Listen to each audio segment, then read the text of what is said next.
of more than 199 million people, Pakistan is the sixth most populous country in the world. Located in South Asia, Pakistan is home to ancient cultures and rich history. The Embassy of Pakistan in the Philippines recently celebrated its 76th National Day. The day commemorates the transition of the Dominion of Pakistan into the Islamic Republic of Pakistan, the first ever Islamic republic in the world. The celebration comes in the wake of the recent suicide bombing in Lahore, killing 75 people and injuring 340. Of the 75 killed, 14 were Christians and the rest were Muslims. Most of the victims were women and children. Pakistan ambassador to the Philippines, Safdar Hayat, admits his country is facing various challenges, foremost of which is terrorism. But he gave assurances that his government has taken steps to prevent further acts of terrorism. After the attack, they apprehended about 5,000 people. And after screening, about 4,800 were released, 200 are still. So it's a very complicated thing to say that you check these things 100%. I don't think any government can. Now, you must have seen what happened in Brussels. They have much better security than us. What happened in France? You cannot do it. I mean, and in our case, of course, we have our limitations. But still, the army has done a lot, and they, as I said, that they will take this operation to its logical conclusion. So we hope that things will improve in the future. Ambassador Hayat said the terrorists were identified as Pakistani Talibans who operate as the umbrella organization of Islamic militants. They were member of the Pakistani Taliban. We call it TTP, Tehreek-e-Taliban Pakistan. So this act was committed by them. And what can you say about these people trying to press the freedom of, especially Christians? She said apparently it was directed against Christians. Actually, in this attack also, it was not only Christians. A lot of Muslims, the majority were the Muslims who got killed. Because it was on Easter holiday in Pakistan, so Christians were also there.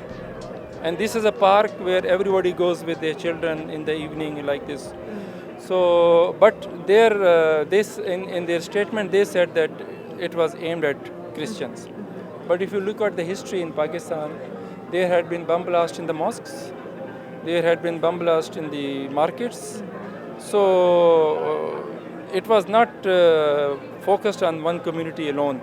It was for everybody. So Christians or Hindus or whatever it is. He stressed the importance of unity in the fight against terrorism. It is devastating to see your people getting killed, but we have to pay some price. We have waged a war against these militants, and they are on the run. And during this process, they act on one occasion or another, but they know that they are going to lose. So the people should get united, and they should not get carried away by such isolated incidents. Because ultimately, if people are united and government and people are on the one page, then definitely this will pay and this will strengthen the hands of the government against the militants. If the people get disheartened, then government's efforts also gets weaker. So my message is that of course, nobody would like it, but if it happens, let's pray to God that in the future these things get little and reduce, and our efforts against the militants, they get strengthened. Diplomatic relations between the Philippines and Pakistan began in September 8, 1949, when a Philippine consulate was opened in Pakistan. In 1956, a Philippine embassy was established in Karachi. The Pakistan Embassy in the Philippines is located in Makati City. Over the years, diplomatic and trade relations between the two countries flourished. Even before the establishment of diplomatic relations, our two countries had signed this agreement for the airlines. So it was before the diplomatic relations. So at that time, At one time, we were all, both the countries were in CETO, Southeast Asia Treaty Organization, and your first president, Makapagal, he visited at that time in 60s to Pakistan. Fidel Ramos, he was there, and our presidents and prime ministers also. So, there is a very healthy exchange of delegations and views. And at present, our relations are good to the extent that there are no irritants between two sides. And we have similar views on many international issues and regional issues. So that is a strength. And then we have agreements and MOUs on almost all the basic things that two countries require. I mean, in the trade and security and all those sectors are covered by those. Ambassador Hyatt is confident that bilateral relations between his country and the Philippines will further strengthen. There are strong prospects because Philippines is a huge market, Pakistan is a huge market, the economies are they complement each other, and there are huge opportunities for enhancing our trade, and we are working on that. He urged more Filipinos to visit Pakistan. The perception is that Pakistan is not safe, which is not true. I say to my Filipino brothers that it is in Pakistan, whatever happening in Pakistan is just like what is happening in Mindanao. But we don't say that the whole of Philippines is on fire. Same is the case in Pakistan. I mean, there are incidences, but the whole of Pakistan is not on fire. It's a huge country, and there are a lot of opportunities for tourism, trade, investment. And I would like them through your television that they should come forward. He says Pakistan is not only beautiful, but is a mecca of history and culture. In Pakistan, the tourism is very diversified. We have sea on the south. Then we have historical monuments dating back to 3,000 to 4,000 BC, Mohenjo-daro and Indus Valley civilization. Then we have Buddhist civilization because Buddhism started from Pakistan. Then we have hilly areas on the north, which are in which we have the second highest peak, K2. And there are many places which are worth going in Pakistan. And in the plain area, you have if you go to Lahore, which is one of the major cities, you have monuments from the Mughal area period. Summertime means more people traveling to tourist destinations. The good news is travel time to North Luzon has been shortened with the integration of the North Luzon Expressway or NLEX and the Subic-Clark-Tarlac Expressway or SCTEX. Heavy traffic in Metro Manila has become the norm rather than the exception. Even the so-called expressways aren't really expressways anymore due to the horrendous traffic experienced here daily by commuters. During the Christmas holidays, Senate President Franklin Drilon was stuck for 11 hours at the NLEX on his way to Baguio City. I was going up to Baguio to attend to a wedding in the family.